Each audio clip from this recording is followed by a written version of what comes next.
In this Elder Scrolls Online build guide, I'm going to cover a Necromancer Magicka DPS build that can do over 50k plus DPS on an Iron Atronach trial dummy. This build is aimed for PvE group play while relying on allies to buff your survivability so that you can dish out enormous amounts of damage. Necromancer has powerful DPS abilities that when combined with typical Magicka DPS sets, produces amazing damage. Necromancer DPS is all about rotations and consuming corpses for maximum damage. Most of the damage comes from the Gravelord skill tree, and those abilities are Ricochet Skull, Stalking Blastbones, Unnerving Boneyard, and Mystic Siphon. Understanding these 4 abilities and properly rotating them is key to high DPS numbers. Almost everything else, gear, champion skills, attributes, etc. is similar to any Magicka DPS build. This build is not meant for soloing world bosses, as some changes to skills are needed in order to do that to stay alive. This build is heavily focused on dungeons and trials, but thanks to Necromancer skill trees that cover all 3 roles, there is a lot to play with in terms of abilities for solo content that can work from start to finish. To reach maximum DPS numbers, all attribute points should go to Magicka, but that is not such a great idea for some of the toughest content. Since we do not have defensive abilities on our own and rely on allies that can sometimes screw up, I would recommend 34 Magicka at 20 health and 10 stamina. Depending on other gear and race-related choices, this setup usually leads to about 30 to 37k Magicka, 19 to 25k health, and 10k stamina with food buffs. Skills are mostly from the Gravelord skill tree because this is where damage comes from for Necromancer, and we will use all Gravelord abilities one way or another. Passives play a huge part in what skills we are using and how they are ranged. For example, Skeletal Mage doesn't seem like a good choice at first, however we get an additional 10% crit chance against enemies under 25% health from the Death Knell passive by just having Skeletal Mage slotted. With this setup, the bonus from Death Knell is 50% for our front bar and 20% for the back bar, which is quite significant. The benefits of having Skeletal Mage do not stop with Death Knell either, as Undead Confederate grants 200 Magicka and Stamina recovery when a summon is active. Direct damage abilities that we use are Ricochet Skull and Stalking Blastbones. Ricochet Skull does 20% increased damage every 3rd time we cast it, so your rotation must include it 3 times to benefit from this. Stalking Blastbones is an essential ability here because not only does it do around 12k starting AoE damage, although this damage depends on distance traveled, it also leaves a corpse after exploding. This is our primary source of corpses for this build. Corpses are important because Mystic Siphon requires a corpse, and Unnerving Boneyard does 20% increased damage when used if there's a corpse on the ground. Front bar, Ricochet Skull. Direct damage dealing ability that deals around 7,000 flame damage with this build, and every 3rd use of this skill has 20% increased damage and jumps to 2 additional enemies. I have chosen this upgrade over Venom Skull because Venom Skull is stamina based, and we need stamina for dodging and breaking free. Stamina is already on the low side, so we do not need any more stamina abilities. Morphed from Flame Skull. Stalking Blastbones. Summons skeleton that rushes and explodes upon reaching the first enemy. Deals around 12k damage with this build, but it can go up even more because it depends on the distance that the skeleton travels. This is our primary corpse source, and that is why we're going to use this ability every opportunity we get. The Stalking Blastbones upgrade is better for this build because Blighted Blastbones is a stamina ability. Morphed from Blastbones. Skeletal Arcanist. Summons a skeletal mage that fights for you for 16 seconds and creates a corpse upon a death. It attacks the closest enemy and all other nearby enemies every 2 seconds and does about 2k damage. The Skeletal Archer upgrade is a stamina ability, so Arcanist is the better option for this build. Morphed from Skeletal Mage. Mystic Siphon. Uses a corpse to create an AoE that does about 22k damage over 12 seconds with this build. The tether effect isn't there just for show either, and anyone caught in it between you and a corpse that is tethered is going to receive damage as well. So basically, anything in front of you is affected unless the enemy is too far away from the corpse. Over 12 seconds, around 2800 Magicka gets restored in addition. While slotted, it increases damage done by 3%. Morphed from Shocking Siphon. Inner Light. While slotted, max Magicka is increased by 5%, and you get permanent Major Prophecy that increases spell critical by around 2k. With the Magicka controller passive, we get 2% more max Magicka, and also 2% more Magicka recovery. Morphed from Mage Light. Back bar, Destructive Clench. This ability does around 6k direct and an additional 7k over time with this build, so it's a nice addition to overall DPS with the effect type depending on the staff element. Fire Staves deal more damage over time and knock back enemies, and Shock stuns enemies and deals damage to nearby ones as well. Morphed from Destructive Touch. Elemental Blockade. Deals damage in target area every second. If a Fire Staff is equipped, then Elemental Blockade does more damage in the target area to burning enemies, and if a Shock Staff is equipped, then it sets concussed enemies off balance. Morphed from Wall of Elements. Unnerving Boneyard. Creates an AoE that does over 20k damage over 10 seconds with this build, and this upgrade applies Major Breach and Fracture in the area affected. Very useful when fighting more enemies. Versus one enemy, this upgrade is useless in Dungeons and Trials because the tank should apply Major Breach and Fracture anyway by using Pierce Armor.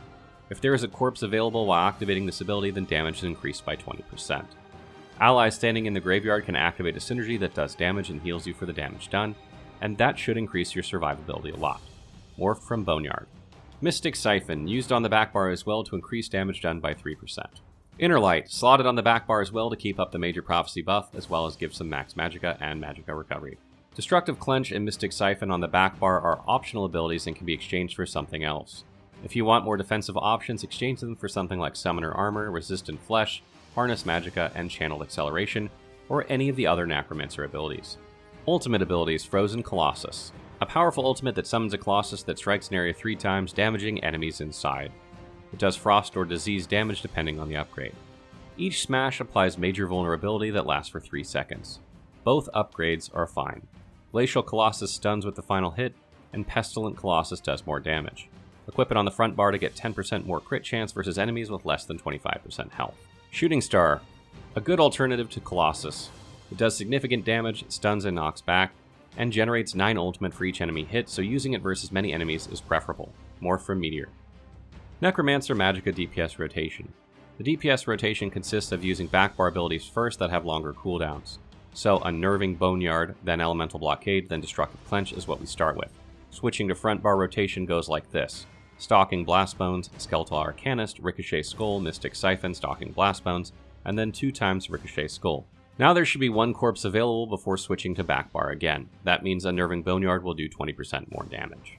Skeletal Arcanist is still up when you start your second rotation, so a full second rotation goes like this. Unnerving Boneyard, Elemental Blockade, Destructive Clench, Stalking Blastbones, 2 times Ricochet Skull, Mystic Siphon, Stalking Blastbones, Ricochet Skull, and then the first rotation starts again, with Skeletal Anarchist back on it. Do not forget to use a light attack before every ability and a heavy attack with potions to get Magicka back.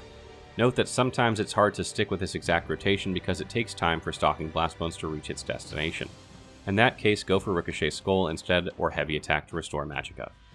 The best races for this build are Breton and Altmer.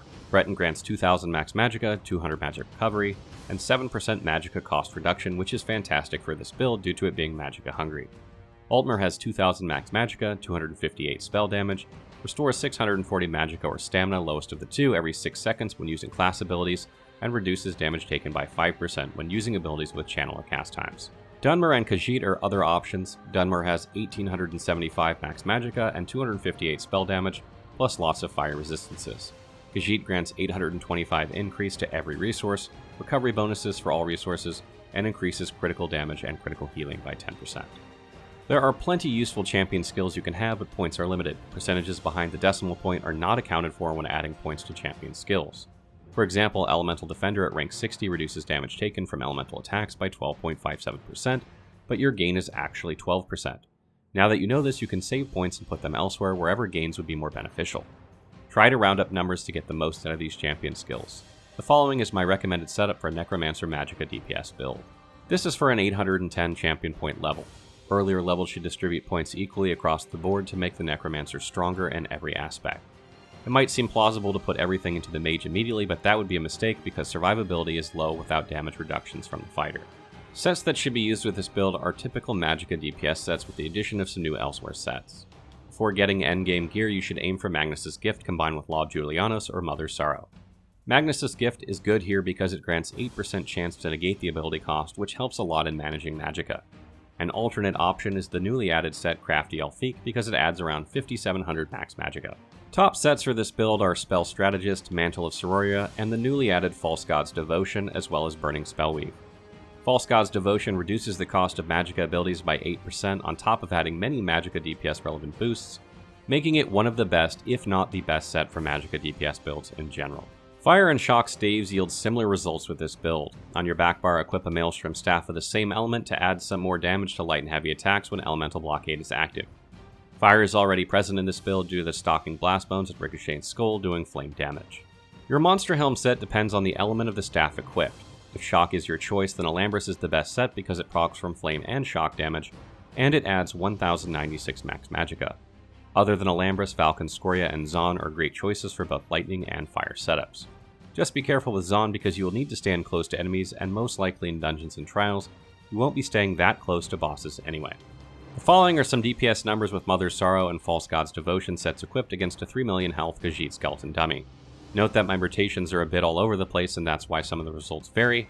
However, you can get an idea of how they stack up, even with my shitty execution of the rotations given. For weapons, the weapon enchantment should be the weapon damage glyph and precise trait, armor should have the Magicka glyph and divine's trait, and jewelry should have spell damage and bloodthirsty or the arcane's trait. Final thoughts. Necromancer shows that no matter what role you put it into, it delivers, and this build is all about those sweet DPS numbers. Remember that this is a heavily group-focused build and that for soloing, some changes are needed. Abilities like, for example, Unnerving Boneyard are great when the enemy is in one spot, which does not happen often in solo play. So something like Summoner Armor would be better if you're running something like Maelstrom Arena. There are 2 Mundus Stones that fit well for this build. First is the Mage that increases max Magicka by 3092 with 7 legendary divine traits. Second is the Shadow because it increases critical damage by around 13%, which works fantastic with a high crit chance build. Mage is the better choice until your rotation has been perfected, and afterwards switch it to the Shadow is recommended. Stay tuned for more ESO builds and ESO content throughout June as we dive deeper into Elsweyr.